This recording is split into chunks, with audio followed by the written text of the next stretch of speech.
Kamalapur rail station যাওয়ার পর নিজের জীবনের প্রতি আর কোনো অভিযোগ করতে মন চায় না। কেন জানেন? এখানে গিয়ে দেখলাম আর অনেক কিছু হচ্ছে, এখান থেকে শিক্ষা পেলাম। যেরকম ধরেন, এখানে মানুষ অনেক কষ্ট করে দোকান নিয়ে বসে, যাদের একটা দোকান ভাড়া নেওয়ার মতো কোনো সামর্থ্য নাই। এক জায়গায় একটা দোকান ভাড়া নিতে গেলে সেখানে অ্যাডভান্স দিতে হয়, তারপরে প্রত্যেক মাসে তার ভাড়া ক্লিয়ার করতে হয়। এই সামর্থ্যটা যাদের নেই, ছোটোখাটো দোকান নিয়ে বসে, তারা এই ওভারব্রিজের উপরে এসে বসে। কিন্তু সেখানে তাদেরকে বসতে দেওয়া হয় না। সেখান থেকে পুলিশে দৌড়াদৌড়ি করে সবাইকে তুলে দেয়। তাদের বসার একটা টুল, সেই টুলটা নিয়ে নিছে। দেখেন, এখানে টুলটা এক জায়গায় এসে জমা করে রাখছে। আমি জিজ্ঞেস করলাম যে, স্যার এগুলো কি করবেন? বলল যে নিয়ে যাব। আমি আবার প্রশ্ন করলাম যে কেন নিয়ে যাবেন? তখন বলল যে ওদেরকে এ জায়গায় বসতে নিষেধ দেওয়া হয়, তারপরে ওরা বসে।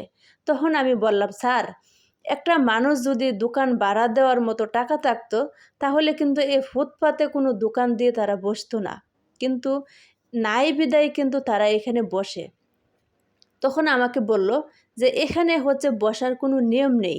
এই বাচ্চাটাকে আমি জিজ্ঞেস করলাম, তোমার টুলটা কি নিয়ে নিল? তখন বলল যে হ্যাঁ আপু, আমারটাও নিয়ে নিল। তখন আমার খুবই একটা কষ্ট লাগলো আর খারাপ লাগলো যে কতটুক অসহায় হলে মানুষ এ ফুটপাতে বসে।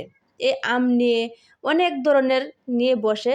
আর এমন এমন মানুষ নেই, এত সামর্থ্য মানুষের কিন্তু নেই যে তারা হাই লেভেলের দোকান থেকে গিয়ে হাই লেভেলের দাম দিয়ে তারা কিনে খাবে। বেশি অংশ মানুষই কিন্তু ফুটপাত থেকে কিনে খাওয়া মানুষ। সে মানুষগুলোকে পেটে লাথি মারা হয়। আপনারা কি বলেন? আমার মন্তব্যে কিন্তু এটাই বলে। কিন্তু একটা মানুষের দোকানপাট ভেঙে দিতে হলে আগে সে মানুষটাকে কর্মস্থল বানিয়ে দিতে হবে।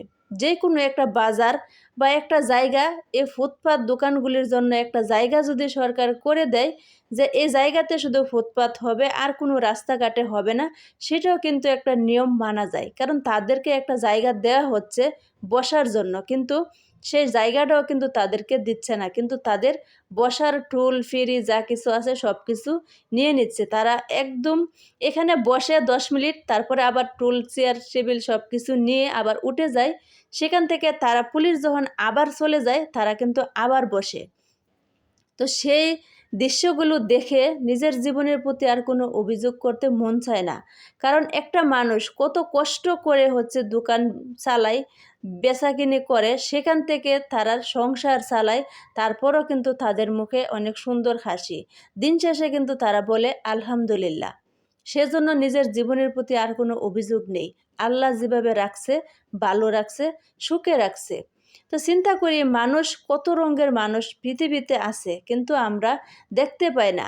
কিছু কিছু মানুষ আসে 10তলা 5তলা থেকে, কিন্তু তারা হাই হতাশ করে বেড়ায়। কিন্তু একবার যদি তারা ফুটপাতের অঞ্চলে যায় দেখে, তাহলে হয়তোবা তারা কোনো দিন জীবন নিয়ে হাই হতাশ করবে না। এটা মানুষ অনেকে অনেক কিছুই কিন্তু বলে, কিন্তু মুখে অনেক কথাই বলা যায়, কিন্তু কাজে কর্মে দেখাইতে গেলে সেগুলো কিন্তু অনেক পরিশ্রম করতে হয়, অনেক কষ্ট করতে হয়। যেরকম আমার ছেলে দেখেন, এখান থেকে একটা কিনে নিল, আমি কিন্তু কিনে দেব না, তারপরও কিন্তু সেখান থেকে কিনে নিল।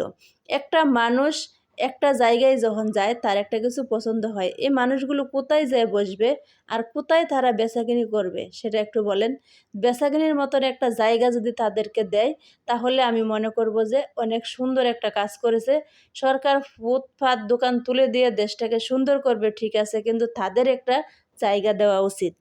কারণ তাদেরও সংসার আছে, তাদেরও পেট আছে, তাদেরও খাওয়ার দরকার হয়, তাদেরও কিন্তু সন্তান আছে, তাদেরও কিন্তু ভবিষ্যৎ আছে। সেগুলোর দিকেও একটু খেয়াল করতে হয়, সব দিকেই দেখতে হয়। তবে আরেকটা কথা, মানুষ যখন বেচাকিনি এখান থেকে করে দিন শেষে তাদের ঘরে যায়, তারা কিন্তু এখান থেকে লাখ লাখ টাকা ইনকাম করে না। হয়তোবা 200, 250, 300, তার বেশি কিন্তু সেখান থেকে ইনকাম হয় না। তারপরও যে মানুষগুলো কিনে নেয়, সেই মানুষগুলো কিন্তু একটু রেহাই পায়, কারণ এত দাম দিয়ে তাদের কোনো জিনিস কিনে নিতে হয় না। এখানে কোনো লাখ লাখ বেচাকিনি হয় না। তো যাই হোক, এই কথাগুলো বলার উদ্দেশ্য আমি এখানে দাঁড়িয়ে দাঁড়িয়ে দেখলাম, আর তারা যে এখানে